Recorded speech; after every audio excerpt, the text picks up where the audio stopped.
Welcome to our YouTube channel Coaching for Kannadiga. Please like, share and subscribe for more videos. Thank you. Hello friends, coaching for Kannadigas YouTube ಚಾನಲ್ಗೆ ತಮಗೆಲ್ಲ ಸ್ವಾಗತ.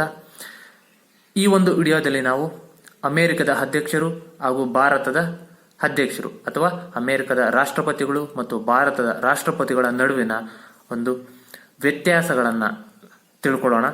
ಮೊದಲಿಗೆ ಚುನಾವಣೆಗೆ ಬರೋಣ. ಭಾರತದ ಮತ್ತು ಅಮೆರಿಕ ಅಧ್ಯಕ್ಷರನ್ನ ಯಾವ ರೀತಿ ಚುನಾವಣೆ ಮಾಡ್ತಾರೆ ಅಂತ ಬಂದಾಗ, ಅಮೆರಿಕದ ಅಧ್ಯಕ್ಷರನ್ನ ಜನರ ನೇರವಾಗಿ ಆಯ್ಕೆ ಮಾಡ್ತಾರೆ, ಅಥವಾ ನಾವು ಪ್ರತ್ಯಕ್ಷ ಚುನಾವಣೆ ಅಂತ ಹೇಳ್ಬೋದು, ಅಥವಾ ನೇರ ಚುನಾವಣೆ. ನಮ್ಮ ಭಾರತಕ್ಕೆ ಬಂದಾಗ ಭಾರತದ ರಾಷ್ಟ್ರಪತಿಗಳನ್ನ ನಾವು ಪರೋಕ್ಷವಾಗಿ ಚುನಾವಣೆ ಮಾಡ್ತೀವಿ. ಸೊ ಭಾರತದ ರಾಷ್ಟ್ರಪತಿಗಳು ವಿಡಿಯೋವನ್ನ ನೋಡಿ ಅದರಲ್ಲಿ ಯಾವ ರೀತಿ ಚುನಾವಣೆ ಮಾಡ್ತಾರೆ ಅನ್ನೋದನ್ನ ನಾವು ಗಮನಿಸಬಹುದು. ನಂತರ ಅಧಿಕಾರ ವ್ಯಾಪ್ತಿ ಬಂದಾಗ ರಾಷ್ಟ್ರ ಮತ್ತು ಸರ್ಕಾರದ ಮುಖ್ಯಸ್ಥರಾಗಿರ್ತಾರೆ. ಯಾರು? ಅಮೆರಿಕದ ರಾಷ್ಟ್ರಪತಿಗಳು ಅಥವಾ ಅಮೆರಿಕದ ಅಧ್ಯಕ್ಷರು ಆ ಒಂದು ದೇಶ ಮತ್ತು ಸರ್ಕಾರದ ನಿಜವಾದ ಮುಖ್ಯಸ್ಥರಾಗಿರ್ತಾರೆ. ಅದೇ ರೀತಿ ನಮ್ಮ ಭಾರತಕ್ಕೆ ಬಂದಾಗ ಭಾರತದ ರಾಷ್ಟ್ರಪತಿಗಳು ಕೇವಲ ರಾಷ್ಟ್ರದ ಮುಖ್ಯಸ್ಥರಾಗಿರ್ತಾರೆ. ಸಂವಿಧಾನ ಬಂದಾಗ ಅಲ್ಲಿ ರಾಜ್ಯದ ಮುಖ್ಯಸ್ಥರು ಅಂತ ಕೊಟ್ಟಿರ್ತಾರೆ. ರಾಜ್ಯ ಅಂದ್ರೆ ಇಲ್ಲಿ ರಾಷ್ಟ್ರ ಅನ್ನೋ ಒಂದು ಅರ್ಥವನ್ನ ಸೂಚಿಸುತ್ತೆ. ಸಂವಿಧಾನದಲ್ಲಿ ಇವರು ರಾಷ್ಟ್ರದ ಮುಖ್ಯಸ್ಥರಾಗಿರ್ತಾರೆ. ಅದು ನಾಮ ಮಾತ್ರ ಒಂದು ಅಧ್ಯಕ್ಷರು ಅಂತ ಹೇಳೋದು. ಆದ್ರೆ ಸರ್ಕಾರದ ಅಧ್ಯಕ್ಷರಾಗಿ ಯಾವಾಗಲೂ ಪ್ರಧಾನ ಮಂತ್ರಿಗಳಿರ್ತಾರೆ. ಅದನ್ನ ನಾವು ಗಮನಿಸಬಹುದು. ಅಧಿಕಾರಾವಧಿ ಬಂದಾಗ ಅಮೆರಿಕದ ಅಧ್ಯಕ್ಷರು 4 ವರ್ಷ ಅಧಿಕಾರಾವಧಿಯನ್ನು ಹೊಂದಿರ್ತಾರೆ. ಒಂದು ಬಾರಿ ನೇಮಕಗೊಂಡ 4 ವರ್ಷ ಅಧಿಕಾರದಲ್ಲಿರ್ತಾರೆ. ಅದೇ ರೀತಿ ಭಾರತದಲ್ಲಿ ಬಂದಾಗ 5 ವರ್ಷ ಅಧಿಕಾರಾವಧಿಯನ್ನು ಹೊಂದಿರ್ತಾರೆ. ಇಲ್ಲೊಂದು ಗಮನಿಸಬಹುದು ನಾವು, ಅಮೆರಿಕ ಅಧ್ಯಕ್ಷರು ಕೇವಲ 2 ಬಾರಿ ಮಾತ್ರ ಚುನಾವಣೆಗೆ ಸ್ಪರ್ಧಿಸಬಹುದು, ಅಥವಾ 2 ಬಾರಿ ಮಾತ್ರ ಒಂದು ಅಧ್ಯಕ್ಷ ಸ್ಥಾನವನ್ನ ಅಲಂಕರಿಸಬಹುದು. ಆದರೆ ಭಾರತದಲ್ಲಿ ಯಾವುದೇ ಮಿತಿ ಇಲ್ಲ. ಆದರೆ ಸಂಪ್ರದಾಯದ ಪ್ರಕಾರ ಭಾರತದಲ್ಲೂ ಸಹ ಕೇವಲ 2 ಬಾರಿ ಮಾತ್ರ ಒಂದು ರಾಷ್ಟ್ರಪತಿ ಹುದ್ದೆಗೆ ಏರಬಹುದು. ಉದಾಹರಣೆಗೆ ಡಾಕ್ಟರ್ ಬಾಬು ರಾಜೇಂದ್ರ ಪ್ರಸಾದ್.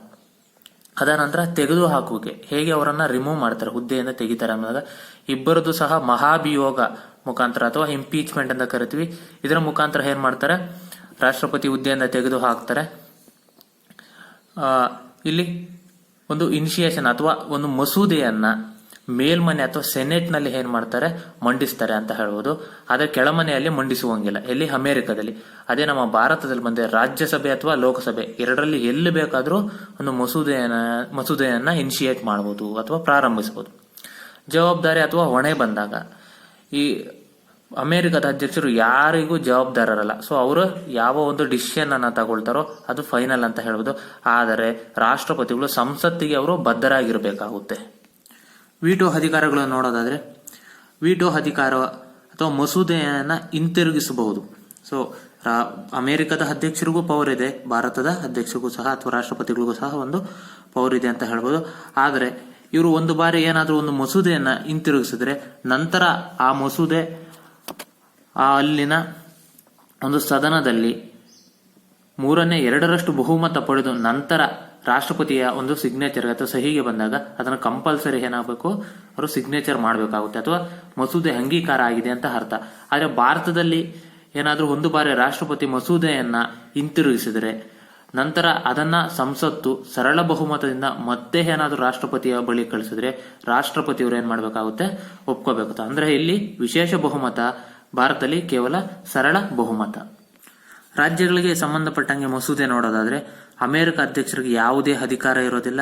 ಆದರೆ ನಮ್ಮ ಭಾರತದಲ್ಲಿ ಭಾರತದ ರಾಷ್ಟ್ರಪತಿಗಳಿಗೆ ಸಂಬಂಧಪಟ್ಟಂಗೆ ಕೆಲವೊಂದು ಒಂದು ರಾಜ್ಯಗಳ ಒಂದು ಕಾನೂನು ಸುವ್ಯವಸ್ಥೆ ಅಥವಾ ಒಂದು ರಾಷ್ಟ್ರದ ಒಂದು ರಕ್ಷಣೆ ಇತ್ಯಾದಿ ಯಾವುದಾದ್ರೂ ಒಂದು ವಿಷಯ ಬಂದಾಗ ಅವುಗಳ ಒಂದು ಅನುಮತಿಯನ್ನು ಪಡಿಬೇಕಾದ್ರೆ ಅಥವಾ ಆ ಮಸೂದೆ ಒಂದು ರಾಷ್ಟ್ರದ ಐಕ್ಯತೆಗೆ ಧಕ್ಕೆ ಆಗೋದಾದ್ರೆ ರಾಷ್ಟ್ರಪತಿಗಳ ಒಂದು ಸಮ್ಮತಿ ಕಡ್ಡಾಯ ಅನ್ನೋದನ್ನ ನಾವು ಇಲ್ಲಿ ಗಮನಿಸೋದು. ರಾಜ್ಯಪಾಲರು ಏನ್ ಮಾಡ್ತಾರೆ, ರಾಷ್ಟ್ರಪತಿಗಳಿಗೆ ಆ ಒಂದು ಮಸೂದೆಯನ್ನ ಕಳಿಸಿಕೊಡ್ತಾರೆ.